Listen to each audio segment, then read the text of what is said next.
هو الذي أرسل رسوله بالهدى ودين الحق ليظهره على الدين كله ولو كره المشركون.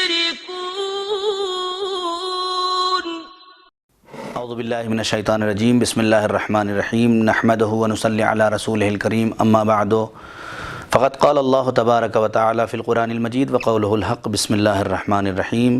وما خلقت الجن والانس الا لیعبدون.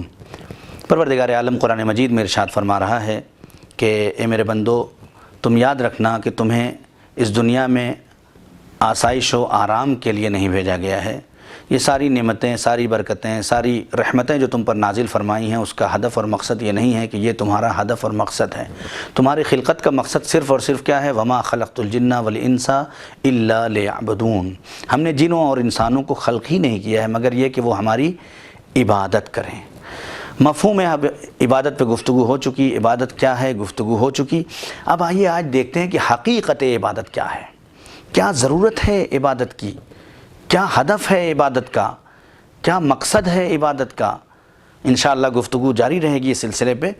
آج کی گفتگو میں ہم آپ تک یہ پیغام پہنچانا چاہتے ہیں اور ہدف اور مقصد یہ ہے کہ حقیقت عبادت سے آشنا ہو جائیں. حقیقت عبادت کیا ہے؟ خدا کی قسم انسان کے روئیں کھڑے ہو جاتے ہیں اگر حقیقت عبادت انسان سمجھ جائے، محسوس کر لے کہ حقیقت عبادت کیا ہے. آپ غور کریں، خود معصوم حضرت امام جعفر صادق علیہ السلام ارشاد فرماتے ہیں کہ حقیقت عبادت کیا ہے. العبودیت جوہرۃ، العبودیت جوہرۃ کنہا الربوبیہ.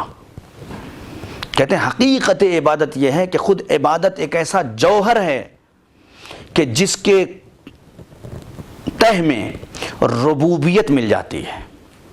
یہ حقیقت عبادت ہے. یعنی وہ عبادت جو خدا تک پہنچا ہی نہ سکے وہ عبادت ہے ہی نہیں. ہم خود اپنے اندر محسوس کریں اس بات کو. یہ معصوم فرماتے ہیں، میرا کہنا نہیں ہے، مولا فرما رہے ہیں العبودیت جوہرۃ. عبودیت ایک جوہر ہے. وکنہا الربوبیہ، اس کی تہ میں ربوبیت ہے. اسی لیے اللہ نے اپنے رسول کو رسول بھی کہا، اپنے حبیب کہا، طٰہٰ کہا، یاسین کہا، مزمل کہا، مدثر کہا، سب کچھ کہہ دیا. والشمس وضحاہا والقمر اذا تلاہا، ساری آپ آیتیں اٹھا کے دیکھ لیں. خدا کے لیے خدا نے رسول اسلام صلی اللہ علیہ وسلم کے لیے بیان فرمائی ہیں. لیکن اس کے باوجود جب اپنے بندے کو معراج عطا کیا، جب اپنے رسول کو معراج عطا کیا، اپنے حبیب کو معراج عطا کیا، تو یہ نہیں کہا سبحان الذی اسریٰ برسولہ بحبیبہ، نہیں، بلکہ کیا کہا؟ سبحان الذی اسریٰ بعبدہ لیلا من المسجد الحرام. کیوں؟ اس لیے کہ اللہ جانتا ہے کہ یہ معراج، یہ بلندی، یہ قربت الہی، یہ دو کمان کا فاصلہ انسان طے ہی نہیں کر سکتا جب تک کہ وہ حقیقت عبادت سے آشنا نہ ہو جائے، حقیقت عبودیت اپنے اندر پیدا نہ کر لے. اور حقیقت عبادت یہی ہے اور آثار بندگی بھی یہی ہے کہ انسان جب خدا کی عبادت میں اپنے آپ کو لگا دے تو اس کے اعضاء و جوارح سے کچھ نہ کچھ دنیا کے سامنے نظر آنے لگے. اسی لیے ارشاد فرمایا کہ عبدی اطعنی اجعلک مثلی، اے میرے بندے میری عبادت کر، میری اطاعت کر، اجعلک مثلی، میں تجھے اپنے جیسا بنا دوں گا.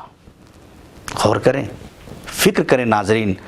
حقیقت عبادت یہی ہے کہ انسان جب عبادت الہی اور اطاعت الہی کرنا شروع کر دیتا ہے تو خدا خود کہتا ہے کہ اگر تم نے مفہوم عبادت اور حقیقت عبادت کو پہچان کر اپنے آپ کو عبودیت کی زندگی میں پہنچا دیا ہے، عبودیت کے مرحلے میں پہنچا دیا ہے، تو اب میرے بندے تیار ہو جا، اے میرے حبیب تیار ہو جا، میرے بندے تیار ہو جا. کس بات کے لیے تیار ہو جا؟ عبدی اطعنی، اگر تو نے میری اطاعت کر لی ہے، اجعلک مثلی، اب میں تجھے اپنے جیسا بنا دوں گا. میں رازق ہوں، تیرے اندر اتنی صلاحیت پیدا کر دوں گا کہ تو دوسروں تک رزق پہنچائے گا.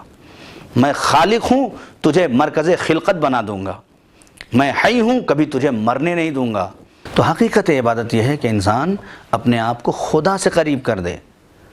اگر خدا سے قربت ہو رہی ہے تو عبادت ہے، ورنہ عبادت نہیں ہے. مثلا ایک انسان جو ہے صبح سے لے کے سحر کر رہا ہے اور شام مغرب کے وقت مغرب کے بعد جو ہے وہ افطار کر رہا ہے، لیکن اس کی نیت ہی صحیح نہیں ہے۔ وہ دیکھ رہا ہے کہ میرے پورے گھر والے روزہ ہیں تو میں بھی روزہ ہوں، وہ دیکھ رہا ہے کہ مثلا سب روزہ، میرے دوست روزہ ہیں میں بھی روزہ ہوں، میں صبح سے لے کے شام تک کچھ نہیں کھاؤں گا، یہ سب ذہن میں ہے، تو ایسی صورت میں شاید اس کا بھوکا رہنا ہو، عبادت نہ کہلائے۔ کیوں؟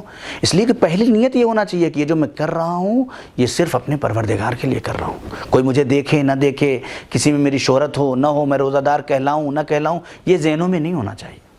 اس کے علاوہ آپ چلیں آگے، تھوڑا سا اور آگے بڑھیں، کیا ہے؟ خود آپ دیکھیں، میں نے کہا تھا کہ پہلے ہی دن یہ بات بتائی تھی آپ کو کہ فکر کرنا۔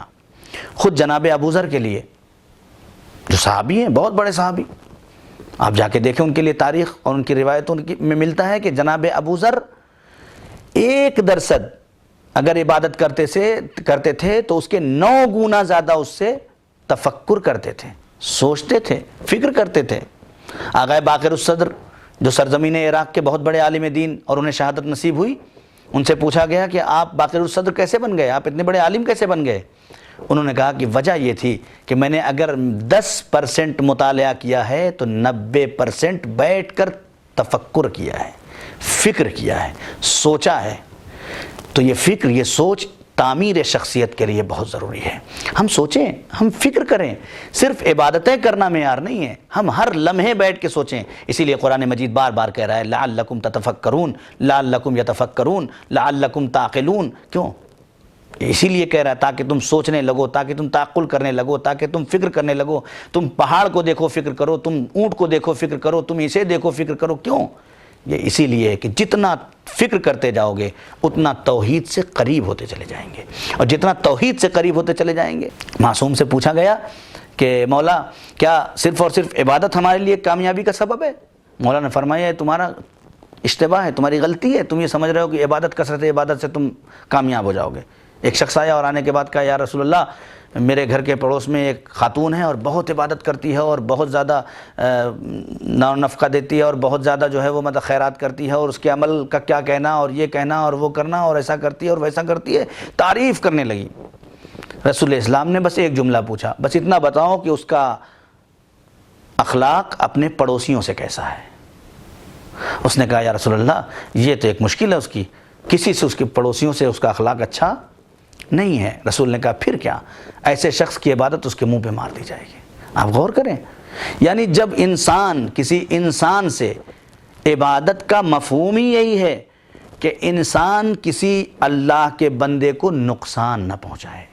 بہت غور کریے گا اس بات کو۔ اگر ہم کسی کو فائدہ نہیں پہنچا سکتے تو پھر ہمیں کسی کو نقصان پہنچانے کا حق کیا ہے؟ اگر ہم کسی کی تعریف نہیں کر سکتے تو کسی کی غیبت کرنے کا اختیار کس نے دیا ہے؟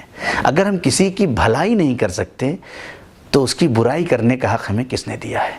یہ ایک مومن کے لیے نازیبا ہے اور اسے نہ جانے کتنے درجے پیچھے کر دیتی ہے کہ وہ کسی کی غیبت کر دے، کسی کے لیے برائی کر دے۔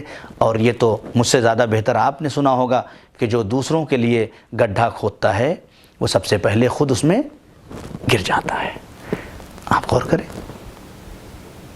آپ آ جائیے اور تاریخ میں دیکھ لیجیے، سب نے عبادت کی۔ ایسے ایسے توحید کے سانچے میں ڈھل جانے والے آپ کو حقیقت عبادت میں مصروف لوگ ملیں گے کہ آپ تصور نہیں کر سکتے۔ مولا کائنات غالب کل غالب حضرت علی ابن ابی طالب، جس کا قصیدہ پوری دنیا پڑھتی ہے اور فضائل سن کے ہم بھی خوش ہو جاتے ہیں، خالی باب خیبر کو اکھاڑنا علی کمال تھوڑی تھا۔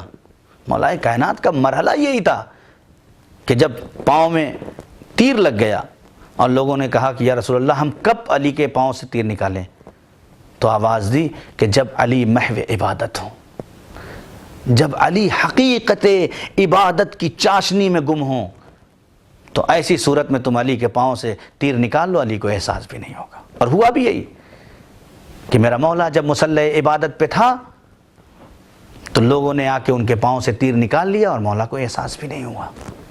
آپ غور کریں، فکر کریں، جب انسان کمال عبودیت میں پہنچ جاتا ہے، جب انسان حقیقت عبادت سے آشنا ہو جاتا ہے تو پھر وہ اپنے اندر صرف اور صرف خدائی جھلک دیکھتا ہے، اور اسی کا نام حقیقت عبادت ہے کہ بندہ اپنے رب سے ملاقات کر لے۔ آج کے لیے یہی کافی ہے، انشاءاللہ کل پھر آپ کی خدمت میں حاضر ہوں گے۔ السلام علیکم ورحمۃ اللہ وبرکاتہ۔